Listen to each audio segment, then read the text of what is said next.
अपनी पहचान बताने आया हो, मदद विवेक, अमन और जोश तीनों अब उस खुली सीढ़ी को घूर रहे थे। सामने अंधेरा था, ऐसा अंधेरा जिसमें लगता है कि आवाज भी डूब जाए।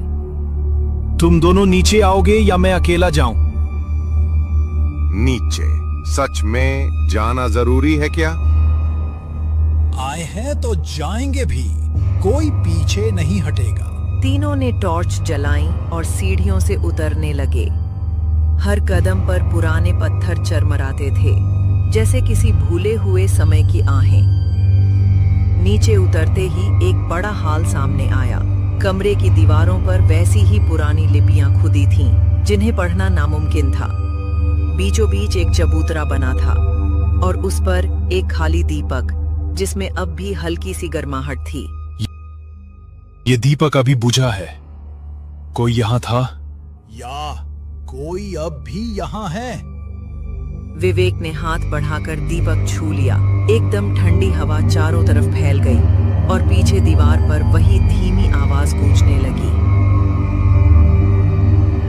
तुम्हें सच्चाई जाननी होगी, मगर डर से नहीं। अचानक सामने की दीवार पर हल्की नीली रोशनी बनने लगी।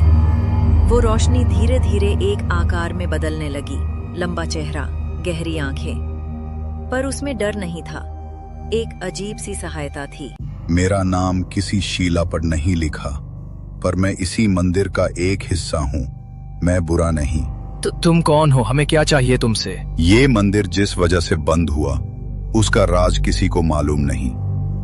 अगर कोई उसे जान ले तो मेरे बंधन टूट जाएंगे। तीनों लड़कों ने एक दूसरे की तरफ देखा। विवेक की आंखों में दृढ़ता थी। हमें क्या करना होगा? यहाँ 3 चबूतरे हैं, तीनों पर 3 वस्तुएं रखी जानी थीं। तभी ये मंदिर पूर्ण होता और मैं मुक्त होता, मगर तीसरी वस्तु कभी यहाँ पहुंची ही नहीं। कौन सी तीसरी वस्तु? विवेक, तुम्हारे सपनों में जो दीवार गिरती है, उसके पीछे वो वस्तु है। सन्नाटा फिर से गहरा गया। तीनों ने कमरे की हर दीवार छानी। अमन ने दीवार पर दस्तक दी। कहीं ठोस आवाज आती, कहीं खोखली। अचानक जोश ने एक जगह पर हाथ रखा। पत्थर अंदर धंस गया। धीमे धीमे वो पूरी दीवार खिसकने लगी और पीछे खुला एक छोटा कमरा, जिसमें एक पत्थर की मूर्ति रखी थी। विवेक के कदम ठिठक गए। उसे वही सपना याद आया, वही गिरती दीवार, वही मूर्ति।